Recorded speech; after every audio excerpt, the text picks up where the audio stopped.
Israel Gaza വെടിനിർത്തലിന്റെ രണ്ടാം ഘട്ട ചർച്ചയുമായി ബന്ധപ്പെട്ട് ഇസ്രായേൽ പ്രധാനമന്ത്രി ബെഞ്ചമിൻ നെതന്യാഹുവും അമേരിക്കൻ പ്രസിഡന്റ് ഡൊണാൾഡ് ട്രംപും കഴിഞ്ഞ ദിവസം കൂടിക്കാഴ്ച നടത്തിയിരുന്നു. വൈറ്റ് ഹൗസിൽ നടന്ന കൂടിക്കാഴ്ചയിൽ ബെഞ്ചമിൻ നെതന്യാഹു ട്രംപിന് സ്വർണം പൂശിയ പേജർ സമ്മാനമായി നൽകിയെന്ന റിപ്പോർട്ടുകളാണ് പുറത്തുവരുന്നത്. ഇസ്രായേലി മാധ്യമങ്ങൾ പുറത്തുവിട്ടിരിക്കുന്ന വിവരങ്ങളനുസരിച്ച് സ്വർണം പൂശിയ പേജറിനൊപ്പം ഒരു സാധാരണ പേജറും ട്രംപിന് നെതന്യാഹു സമ്മാനിച്ചിരുന്നു. ഇസ്രായേൽ ആക്രമണങ്ങളെ വമ്പിച്ച പ്രവർത്തനമെന്ന് വിളിച്ചുകൊണ്ടാണ് ട്രംപ് നെതന്യാഹുവിൻ്റെ സമ്മാനത്തോട് പ്രതികരിച്ചതെന്ന് മാധ്യമ റിപ്പോർട്ടുകൾ പറയുന്നു. പകരമായി മഹാനായ നേതാവായ ബീബിക്ക് എന്ന സന്ദേശത്തോടു കൂടിയ അവരുടെ കൂടിക്കാഴ്ചയുടെ ഒപ്പിട്ട ഒരു ഫോട്ടോ ട്രംപ് നെതന്യാഹുവിന് നൽകി. നെതന്യാഹു ട്രംപിന് പേജർ സമ്മാനമായി നൽകിയതോടെ ഹിസ്ബുള്ളക്കെതിരായ ഇസ്രായേലിന്റെ രഹസ്യ അട്ടിമറി പ്രവർത്തനങ്ങളെക്കുറിച്ചുള്ള വ്യക്തമായ സൂചനകളാണ് പുറത്തുവരുന്നത്.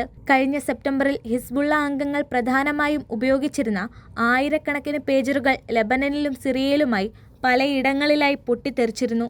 പിറ്റേന്ന് സമാനമായ രീതിയിൽ നൂറുകണക്കിന് വോക്കി ടോക്കികളും പൊട്ടിത്തെറിച്ചിരുന്നു. 12 സാധാരണക്കാരുൾപ്പെടെ കുറഞ്ഞത് 42 പേരുടെ ജീവനെടുക്കുകയും സ്ത്രീകളും കുട്ടികളും ഉൾപ്പെടെ 1000-ലധികം പേരെ പരിക്കേൽപ്പിക്കുകയും ചെയ്ത ഈ ഓപ്പറേഷന് പിന്നിൽ പ്രവർത്തിച്ചത് ഇസ്രായേൽ രഹസ്യാന്വേഷണ ഏജൻസിയായ മൊസാദ് ആണെന്നാണ് പരക്കെ ഉയർന്നിരുന്ന ആരോപണം. അതിനുശേഷം ഇസ്രായേൽ ലെബനനിൽ സൈനിക പ്രവർത്തനങ്ങൾ ശക്തമാക്കുന്നതാണ് ലോകം കണ്ടത്. പിന്നീട് സെപ്റ്റംബർ 27-ന് ബെയ്റൂട്ടിൽ വ്യോമാക്രമണത്തിലൂടെ ഹിസ്ബുള്ള നേതാവ് ഹസൻ നസ്രല്ലയെ വധിക്കുന്നതിലേക്ക് വരെ ഇസ്രായേലിൻ്റെ പ്രവർത്തനങ്ങൾ കലാശിച്ചു. നവംബറിൽ ഇസ്രായേൽ നടത്തിയ പേജർ ആക്രമണങ്ങൾക്കും ഹിസ്ബുള്ള നേതാവിനെ വധിച്ചതിനും പിന്നിൽ ഇസ്രായേലി ഇന്റലിജൻസ് ആണെന്ന് നെതന്യാഹു ആദ്യമായി പരസ്യമായി സമ്മതിച്ചിരുന്നു. പ്രധാനമന്ത്രിയുടെ വക്താവ് തന്നെ വ്യക്തിപരമായി നെതന്യാഹു പേജർ ആക്രമണങ്ങൾക്ക് അംഗീകാരം നൽകിയതായി സ്ഥിരീകരിച്ചിരുന്നു. ജാനുവരി 19-ന് പ്രഖ്യാപിച്ച ഗാസ വെടിനിർത്തലിന്റെ ആദ്യഘട്ടമാണ് നിലവിൽ പ്രാബല്യത്തിലുള്ളത്. വെടിനിർത്തൽ കരാറിന്റെ ഭാഗമായി ഇസ്രായേലും ഹമാസും ബന്ദികളെ പരസ്പരം കൈമാറ്റം ചെയ്തിരുന്നു. ഇസ്രായേൽ ആക്രമണങ്ങളിൽ പൂർണ്ണമായും നശിച്ചിരിക്കുന്ന ഗാസയുടെ പുനർനിർമ്മാണം വളരെ അത്യാവശ്യമാണ്. വീടുകളും കെട്ടിടങ്ങളും വാഹനങ്ങളും ഉൾപ്പെടെ ഒന്നും അവശേഷിക്കുന്നില്ല. യുദ്ധത്തിൽ പരിക്കേറ്റവർക്ക് മികച്ച ചികിത്സ പോയിട്ട് പ്രാഥമിക ചികിത്സ പോലും ലഭിക്കുന്നില്ല. മുറിവുകൾ മാരക രോഗങ്ങളായി മാറി യാതനകൾ അനുഭവിക്കുന്നവർ നിരവധിയാണ്. പോരാത്തതിന് കൊടും ദാരിദ്ര്യവും. ഗസയുടെ ഈ അവസ്ഥയിൽ ഹമാസ് ആശങ്കാകുലരാണ്. ഗാസ പുനർനിർമ്മാണം ഉൾപ്പെടെ നിരവധി വിഷയങ്ങൾ കൂടിക്കാഴ്ചയിൽ ചർച്ചയാകുമെന്നാണ് പ്രതീക്ഷിച്ചിരുന്നത്. ചർച്ചകൾക്ക് ശേഷം നടന്ന സംയുക്ത പത്രസമ്മേളനത്തിൽ ഗസയുടെ നിയന്ത്രണം ഏറ്റെടുക്കാനും പുനർനിർമ്മിക്കാനും അതോടൊപ്പം തന്നെ 2 ദശലക്ഷം നിവാസികളെ മറ്റെവിടെയെങ്കിലും പുനരധിവസിപ്പിക്കാനുമുള്ള നിരവധി പദ്ധതികളെക്കുറിച്ച് ട്രംപ് പ്രസ്താവന നടത്തി.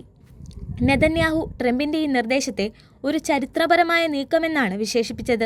അതേസമയം ട്രംപിൻ്റെ പ്രഖ്യാപനം ആഗോളതലത്തിൽ തന്നെ പ്രതിഷേധങ്ങൾക്ക് വഴിവച്ചിരിക്കുകയാണ്. ജർമ്മനി, ചൈന, ഇറാൻ, തുർക്കി, സൗദി അറേബ്യ എന്നീ രാജ്യങ്ങളെല്ലാം ട്രംപിൻ്റെ പ്രഖ്യാപനത്തിനെതിരെ പരസ്യമായി രംഗത്ത് വന്നിരിക്കുകയാണ്. മനുഷ്യാവകാശ സംഘടനകൾ പദ്ധതിയെ വംശീയ ഉന്മൂലനമെന്നാണ് വിശേഷിപ്പിച്ചത്.